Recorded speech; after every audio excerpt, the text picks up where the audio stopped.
Let's improve English. Hey everyone, welcome to Let's Improve English. Friends, इस video से आपकी English काफ़ी improve होने वाली है। मैं आपको बहुत ही कमाल के सेंटेंसेस का इंग्लिश ट्रांसलेशन बताने वाला हूँ। कैसे इन हिंदी की बातों को हम इंग्लिश में कह सकते हैं, आप इस वीडियो से सीखने वाले हैं। फ्रेंड्स, इस वीडियो में आपको बहुत मज़ा आने वाला है और काफ़ी कुछ सीखने के लिए भी मिलेगा। I am not lying, I am telling the truth. Let's start with this sentence. तुम अपने पैसों को लेके इतने कंजूस क्यों हो? तो काफ़ी बार ऐसे लोग होते हैं हमारे आसपास, बड़े कंजूस होते हैं, वो पैसे खर्च नहीं करते आसानी से। उन्हें हम कह सकते हैं कंजूस। उन्हें कैसे कहेंगे? Why are you so stingy with your money? Why are you so stingy? इतने stingy क्यों हो? इतने stingy क्यों हो? दोस्तों, जब आपको बताना हो कि कोई इंसान किस चीज़ को लेके कंजूस है, तो उसके लिए आप preposition with लगा सकते हैं। stingy with your money, stingy with something। वैसे कंजूस के लिए हम miser भी कह सकते हैं और miserly भी कह सकते हैं। मैं यहाँ पे आपको बताना चाहता हूँ कि miserly एक एडजेक्टिव है, इसलिए इसके साथ ए या फिर एन नहीं लगाना, जबकि miser एक नाउन है, इसके साथ ए या एन लगाना है। He is a miser, miserly का यूज करेंगे तो he is miserly। तो फ्रेंड्स, दूसरा सेंटेंस देखिए, इसी वर्ड को फिर आप और अच्छे से समझ पाएंगे। तुम तो खाना देने में भी कंजूसी कर रहे हो, खाना अच्छे से दो ना, इतना कम डाल रहे हो। You are being stingy even with the food. You are being stingy even with the food. खाने में भी कंजूसी कर रहे हो। तो इसका मतलब दोस्तों, आप स्टिंजी के साथ विद लगा सकते हैं और फिर बता भी सकते हैं कि वो इंसान किस चीज़ को लेकर इतनी कंजूसी कर रहा है। Being stingy with something. अब दोस्तों, अपने दिल को थाम के बैठिए, क्योंकि इस फ्रेजल वर्ब का मैं आपको मीनिंग बताने वाला हूं, टेक डाउन। अब इस टेक डाउन को हम किस किस तरह से यूज कर सकते हैं। पहला एग्जाम्पल, मेरा नंबर लिख लो। भाई, मेरा नंबर लिख लो, बात कर लेना कभी करनी हो तो। Take down my number, take down my number. तो पहला टेक डाउन का मीनिंग है राइट वाला, राइट माई नंबर। इसकी जगह पे हम कह सकते हैं take down my number, take down my address. तो इस तरह से आप टेक डाउन का यूज कर सकते हैं। दूसरा यूज, इस कैलेंडर को उतारो और नया लगा दो। भाई, इस कैलेंडर को उतारो, अब तो नया साल आ गया, नया लगाओ। तो मतलब उतारने की सेंस में भी हम टेक डाउन का यूज करते हैं। Take down this calendar and hang the new one. जो हम नया लाए हैं वो वाला लटका दो, वो टांग दो। Take down this calendar. अगला यूज टेक डाउन का आप देखिए। अब जैसे अमित खड़ा है 10वें फ्लोर पे और मैं किसी को कह रहा हूं, चलो अमित को आप नीचे ले जाओ यहां से। बेचारे को इसको रास्ता नहीं पता है कहाँ से जाना है, तो इसे नीचे ले जाओ। तो लिटरली ऐसा कहने के लिए भी हम टेक डाउन कह सकते हैं, टेक अमित डाउन। तो वैसी सिचुएशन में अगर मैं कह रहा हूँ take him down, take Amit down, इसका मतलब है इसे नीचे ले जाओ, नीचे उतार दो इसे। और वहीं पर इसका दूसरा मीनिंग भी हो सकता है। इस सेंटेंस को देखिए, वो अमित को इस बार पटक ही देगा। यानी मेरे कहने का मतलब है यहाँ पर, जैसे कि ना मान लो अमित और किसी और की रेसलिंग हो रही है, मैच हो रहा है उन दोनों के बीच में, और मैं उसको कह रहा हूँ कि वो तो ना इस बार अमित को पटक ही देगा, इस बार अमित को डिफीट कर ही देगा, हरा ही देगा। तो टेक डाउन का मीनिंग हरा देना भी होता है। He will take Amit down this time, He will take Amit down this time. यानी इस बार तो वो उसको पटक ही देगा, इस बार तो वो हरा ही देगा। तो दोस्तों, टेक डाउन का मीनिंग हरा देना, पटक देना है या लिटरली नीचे ले जाना है। ये सिचुएशन पे डिपेंड करता है और उस तरीके पे डिपेंड करता है कि आप कैसे कह रहे हो और कौन सी सिचुएशन में कह रहे हो। दोस्तों, ऐसी बातें हमें अक्सर ध्यान रखनी है, हमें अपनी कॉमन सेंस का हमेशा यूज करना है। और दोस्तों, अगर हम इन दोनों वर्ड्स को कंबाइन कर दें और बना दें एक वर्ड टेक डाउन, तो वो एक नाउन की तरह फंक्शन करने लग जाएगा। टेक डाउन, टेक डाउन का मतलब अगर किसी ने किसी को पटक दिया तो हम कहेंगे वाह क्या टेक डाउन है यार, बड़ा मस्त टेक डाउन किया उसने। या मैं कह सकता हूँ he is planning a take down, वो एक टेक डाउन को प्लान कर रहा है, मतलब वो उसको पटकने वाला है। तो इस तरह से take down as a noun भी यूज हो सकता है। मुझे आपसे कुछ बात करनी है, बड़ी सिंपल सी बात, अक्सर हम ऐसे कहते हैं। कह सकते हैं I want to talk to you about something, या फिर हम कह सकते हैं there is something I want to talk to you about, there is something I want to talk to you about. इस तरह से प्रेपोजिशन लास्ट में आ सकती है। ये अबाउट समथिंग के लिए ही आया है। ये जिंदगी अकेले नहीं कटती, तो मैं किसी को कह रहा हूँ भाई साहब पार्टनर की जरूरत है, अकेले नहीं कटती। तो इसे कह सकते हैं you can't make it through this life alone, make it through, make it through यानी सक्सेसफुली इस लाइफ को आप जी नहीं सकते अलोन। तो मेक इट थ्रू का ये मीनिंग है, you can't make it through this life alone. Friends, formal तरीके से जब हम कुछ ऐसी बात कह रहे हैं ना जो जनरली सब पे अप्लाई होती है, तो उसके लिए हम वन प्रोनाउन का यूज करते हैं।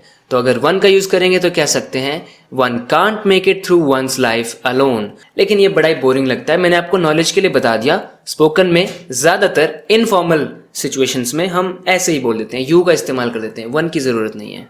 मैं अपने बर्ताव पे शर्मिंदा हूँ, मैंने जैसा बर्ताव किया उस पर मुझे बड़ी शर्म है, मुझे शर्म आ रही है।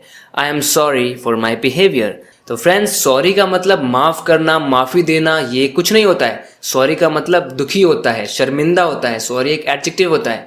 I am sorry for my behaviour, मैं अपने बिहेवियर के लिए सॉरी हूँ। इसे ऐसे भी कह सकते हैं, I am ashamed of how I behaved, मैंने कैसे बिहेव किया उसके लिए मैं अशेम्ड हूँ, मुझे शर्म आ रही है उस बात पे। बिहेव्ड की जगह पे हम एक्टेड कह सकते हैं, I am ashamed of how I acted. जैसे कहना है मुझे अपने किए पे शर्म आ रही है, I am ashamed of what I did, I am ashamed of what I did, जो मैंने किया उस पर मैं अशेम्ड हूँ, मुझे उस पर शर्म आ रही है। सॉरी भी कह सकते हैं, I am sorry for what I did. अब मैं तुम्हें कैसे माफ कर दूं, तुम ही बताओ कैसे माफ कर दूं। कह सकते हैं how do I forgive you now, how do I forgive you now. हमें इस सेंस को समझना है। हम ऐसे भी कह सकते हैं how can I forgive you now, तुम ही बताओ मैं कैसे माफ कर सकता हूँ, how can I forgive you now. अब मैं तुम्हें कैसे समझाऊं, कैसे समझाऊं अब मैं तुम्हें, how do I explain this to you now, how do I explain this to you now. कह सकते हैं how do I make things clear to you, how do I make things clear to you. कैसे समझाऊं मैं अब तुम्हें ये सब, तुम खुद का ख्याल नहीं रख सकते, अंजलि की तो बात ही छोड़ो। कहने का मतलब है अंजलि का ख्याल रखना तो दूर की बात है, अपना ही ख्याल नहीं रख सकते। तो इसे कह सकते हैं you can't take care of yourself let alone Anjali, let alone Anjali. Anjali को तो रहने ही दो, उसकी तो दूर की बात है, अपना ही ख्याल नहीं रख सकते। जैसे मैं उसे डांट नहीं सकता, थप्पड़ मारना तो दूर की बात है। I can't scold him let alone slap him. तो फ्रेंड्स, आपने देखा लेट अलोन के साथ फर्स्ट सेंटेंस में हमने एक नाउन और प्रोनाउन को जोड़ा, योरसेल्फ और फिर अंजलि, और यहाँ पे लेट अलोन के बाद वर्ब है। स्लैप को तो छोड़ो, स्कोल्ड भी नहीं कर सकता, यहाँ पर ये दोनों वर्ब्स हैं। तो इस तरह से आप लेट अलोन का यूज कर सकते हैं।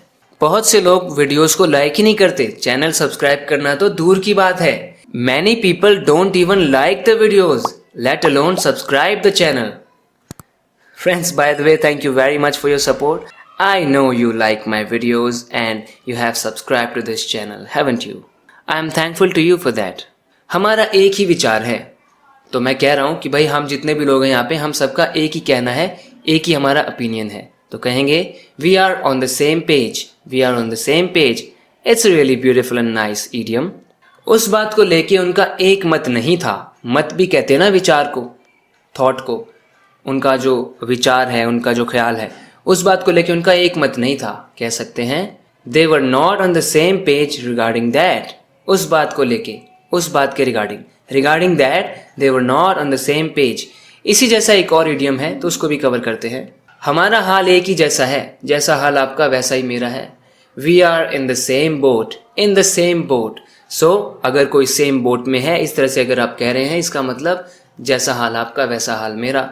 जो भी कह रहा है मतलब उसका हाल उसी जैसा है जिससे वो कह रहा है। चिंता क्यों कर रहे हो, मेरी भी हालत तुम जैसी ही है, ये वैसा ही है। इसे कह सकते हैं why are you worried, we are in the same boat, we are in the same boat. ज्यादा हवा में मत उड़ो, ज्यादा बनो मत। तो कोई कोई जब ऐसे बनता है, ज्यादा ही एटीट्यूड दिखाता है, घमंड दिखाता है, या कहता है कि बस मैं ही हूं यहाँ पे तो और कोई नहीं है, तो उसे हम कहते हैं ज्यादा हवा में मत उड़ो, ज्यादा बनो मत।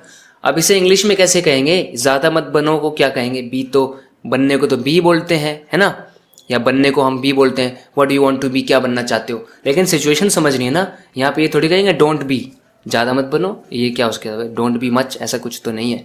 तो इसको कहने के लिए इंग्लिश में हमारे पास ईडियम है बड़ा ही खूबसूरत सा, don't put on airs, don't put on airs. और ये भी लगभग उसी चीज को लेके इंग्लिश में बनाया गया है। ये इक्विवेलेंट है हिंदी की इसी बात से कि हवा में मत उड़ो, ज्यादा अपने आप को सबसे बड़ा मत समझो, डोंट पुट ऑन एयर्स। इसी को कहने का दूसरा तरीका है don't give yourself airs, don't give yourself airs. इसका यही मतलब है हवा में मत उड़ो, इतना ज्यादा बनो मत। Don't act so proudly arrogantly, don't act so proudly और एरोगेंटली, ऐसे भी आप कह सकते हैं। चलो एक और सेंटेंस बनाते हैं इसी से। Though he has such a huge mansion, he doesn't put on airs. Though he has such a huge mansion, he doesn't put on airs. उसका इतना आलीशान घर है, इतना अच्छा, उसके पास इतनी अच्छी हवेली है, इतनी अच्छी कोठी है, फिर भी वो हवा में नहीं उड़ता। उससे सीखो कुछ। He doesn't put on airs। तो फ्रेंड्स ऐसे आप यूज कर सकते हैं put on airs का। तो दोस्तों ये सब था इस वीडियो में। मिलते हैं नेक्स्ट वीडियो लेसन में कुछ और कमाल की और यूजफुल चीज़ों के साथ।